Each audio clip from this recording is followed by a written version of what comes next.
go with the flybar paddle, and blade trim. So let's start with the first thing first. First things first is you're going to need your pitch gauge. So essentially what we're going to try to do in this one here is we're trying to get this little flybar paddle to run in a perfect plane with these rotors. Now what most guys will do is they'll just reach down,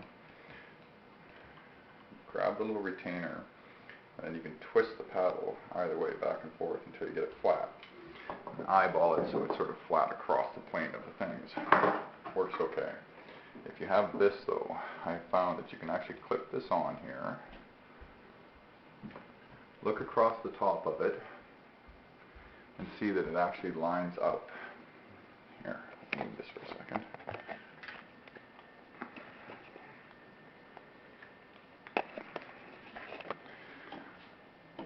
And see that it lines up with the top of your rotor head assembly. So you can see at this point, well here you shouldn't really lift it either because you're going to throw it out. I'm just going to pull the other one down. If you look, you can see that I'm just a few degrees out of whack. So what we're going to do then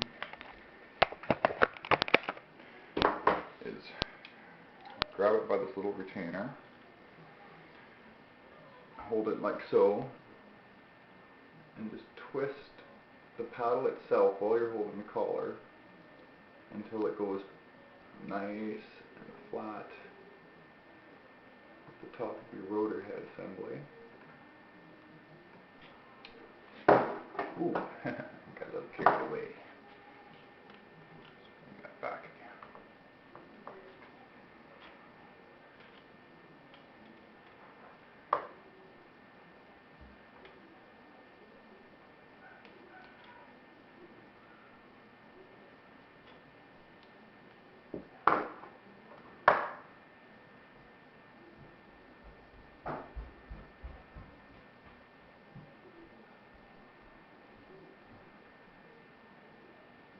Okay, so this is basically the same as setting up the flybar. You just want to make sure that it's perfectly true at the top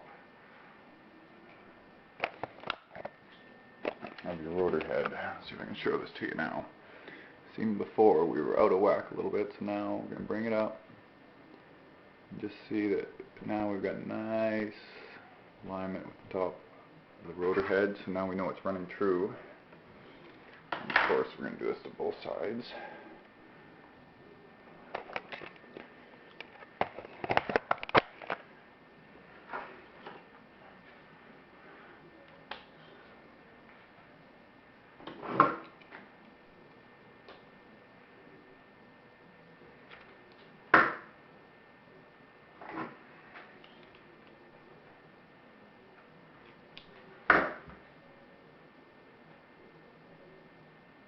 Okay, I'm not going to show you this side because you just have to take my word for it that it's flat. Okay, so the two flybar paddles are now running true with the head assembly. So now we're going to set the blade tracking. But in order to do that, we have to be able to differentiate between the two blades. Me, I do electrical engineering for a living, so I have a fair amount of electrical tape kicking around. What I do is I place it 1 inch from the end, run the other side off. Now you notice I've gone around the front, out the back on both, and then I'm just going to take my handy dandy little knife. Everybody needs a knife. And just trim it off from the back.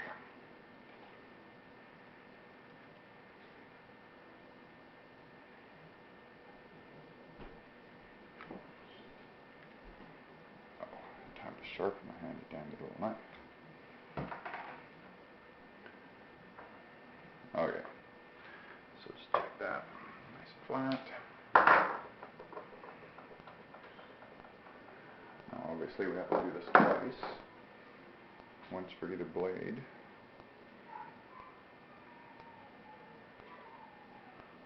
Same deal. Now, I don't need to say this, but you'll need to use 2 different colors, otherwise when you're trying to watch the blade tracking, you're not going to be able to see what's going on.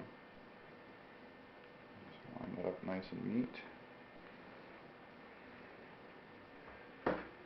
Handy dandy little knife.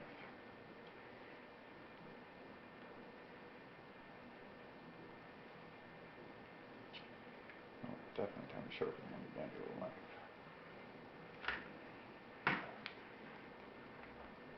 Okay. So now I've indicated one blade blue, one blade red. So now we'll actually set up the blade tracking. This is where life gets kind of dangerous. Okay. So the first thing I'm going to do is plug my little motor in. Because, as you know, when you're working on your helicopter, you should always unplug the motor, otherwise things will hit you in the face. Never good. Okay, so I got my little motor plugged in. Got my radio. I set it to normal mode. I set it for 0 throttle. I'm trimmed neutrally because I've crashed it. I don't know where any of the trims are, so we're going to start in the neutral position. Turn my radio on. Okay, it's indicating it's good. Batteries are a little low, but we're not flying tonight anyways. At this time, you can take your handy dandy safety glasses, which you must have. Lower the camera down so hopefully you can see the two planes. And what I'm going to do is I'm wearing my safety glasses. I'm holding the plane down and I'm going to slowly throttle it up. Just real slow. So it's coming up.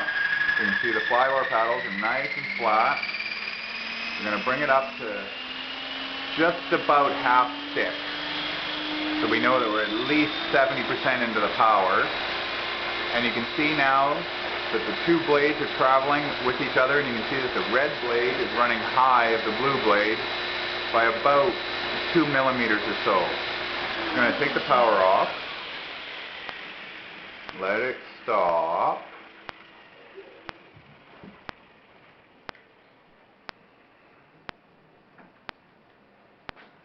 disconnect the battery, and we're going to impartially lower the red blade. Now we've talked about this before, these have to be placed on in the right order. So I'm going to take this and turn it one full rotation.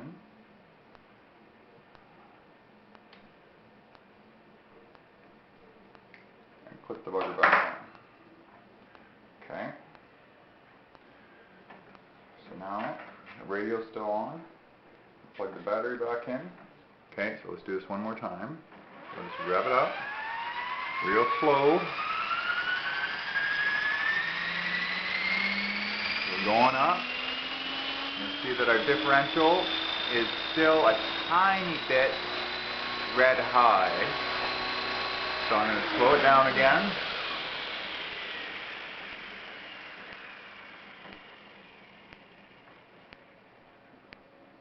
And because I went high on red last time, and I know that my pitches were set for 0, I'm going to take blue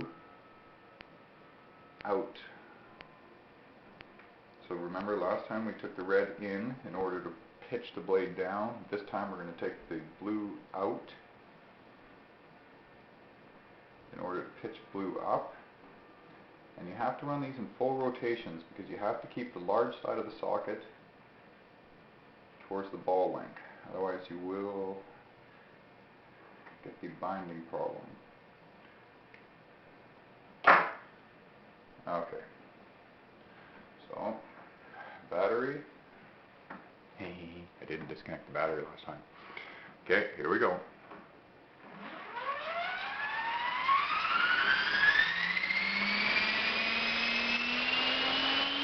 Okay. Now if you look, you can see that both blades are running in perfect tandem with each other, and I know that we've got it. So, that's it. We've just set the blade tracking